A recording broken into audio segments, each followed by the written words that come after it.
Hello नमस्कार बच्चों, मैं घनश्याम शर्मा जेएमडी स्टडी में आपका हार्दिक स्वागत और अभिनंदन करता हूं। तो कैसे हैं मेरे प्यारे बच्चों? सभी स्वस्थ हैं, सुरक्षित और अपनी पढ़ाई कर रहे हैं। पिछली क्लास में अपन ने 4.4 का फोर्थ क्वेश्चन कंप्लीट कर लिया था। आज के सेशन में अपन करने वाले हैं 5वां क्वेश्चन का और लास्ट क्वेश्चन हमारी इस प्रश्नावली 4.4 का, और प्रश्नावली 4 का भी ये लास्ट क्वेश्चन है। प्यारे बच्चों, प्रश्न को समझिएगा, देखिएगा क्या कहना चाह रहा है हमसे। क्या परिमाप 80 मीटर तथा क्षेत्रफल 400 वर्ग मीटर के एक पार्क को बनाना संभव है? अगर है तो उसकी लंबाई और चौड़ाई क्या करनी है? ज्ञात करनी है। प्यारे बच्चों, सबसे पहले तो आपको यह पता होना चाहिए कि मैंने क्या किया यहां पर, माना पार्क। चलो मैं इसको पार्क को मैं मान के ये चलता हूं कि आयताकार होगा, ये मान के चलते अपन कि माना आयताकार पार्क की लंबाई, मैंने लंबाई को क्या मान लिया बच्चों यहां पर x, और इसकी चौड़ाई जो मान ली मेरे प्यारे बच्चों y मान ली। यहां पर हमसे 2 गुना 3 गुना या आधा किसकी बात नहीं कि इसलिए मैंने लंबाई को भी अलग मानूंगा और चौड़ाई को भी अलग मानूंगा।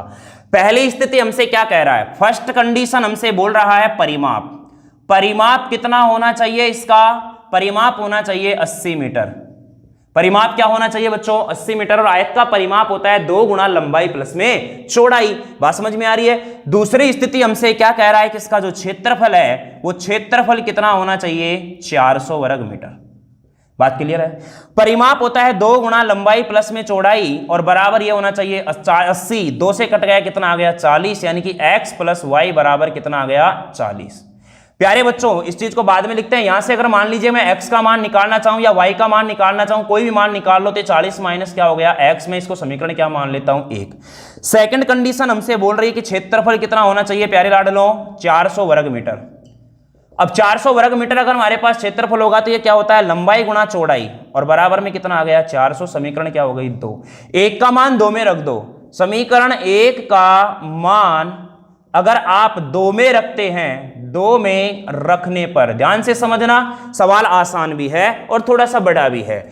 x का मान, x की जगह x, y का मान 40 माइनस में x, और बराबर कितना है बच्चों? 400। x को 40 से गुणा किया तो 40x, और x को s से गुणा किया तो x स्क्वायर बराबर में कितना आ गया? 400। इसको मैं ले लूंगा माइनस का x स्क्वायर प्लस में 40x और माइनस में 400 और बराबर में 0। आपको पता है कि इसको मैं किससे गुणा करूंगा? माइनस से गुणा करूंगा तो हो जाएगा x स्क्वायर प्लस में 40। सब कुछ करके आ चुके हैं, सॉरी ये माइनस का हो जाएगा, प्लस वाला माइनस और माइनस वाला प्लस का कितना हो जाएगा? 400। बच्चों इसकी ax स्क्वायर प्लस में bx और प्लस में c से तुलना करूंगा मैं यहां पर, तो तुलना करने पर a का मान 1 मिलेगा, b का मान कितना मिलेगा? b का मान मिलेगा -40, और c का मान मिलेगा मुझे कितना? 400। यहां से अपन ज्ञात करेंगे b स्क्वायर माइनस में 4ac, b square minus 4ac में निकालूंगा मेरे प्यारे लाडलों तो ये हो जाएगा माइनस का 40 का स्क्वायर और माइनस में 4 गुणा 1 गुणा 400। बच्चों 40 का वर्ग होता है 1600, 40 गुना 40 करूंगा 1600 माइनस 4 चौक 1600, और बराबर में 1600 से 1600 कट के क्या आया? 0, यानी कि d का मान किसके बराबर आ गया? 0 के बराबर। d का मान 0 के बराबर आ गया तो मैं ये पता कर सकता हूं कि जो उसके मूल निकलेंगे मेरे पास, वो मूल कैसे होंगे? दोनों के दोनों मूल बराबर होंगे। अब दोनों के दोनों मूल बराबर होने से मतलब समझ गए क्या आप लोग यहां पर कि जितनी उसकी लंबाई होगी उतनी उसकी क्या होगी? चौड़ाई होगी। बात समझ में आई कि नहीं आई? तो यहां से अब मैं ज्ञात करूंगा, यहां पर है तो मैं ज्ञात ये करूंगा कि माइनस में b plus minus under root b square minus 4ac, 0 आ गया, अपोन में 2 गुणा 1, माइनस माइनस हो गया प्लस में प्लस माइनस ये 0 और बटा में 2।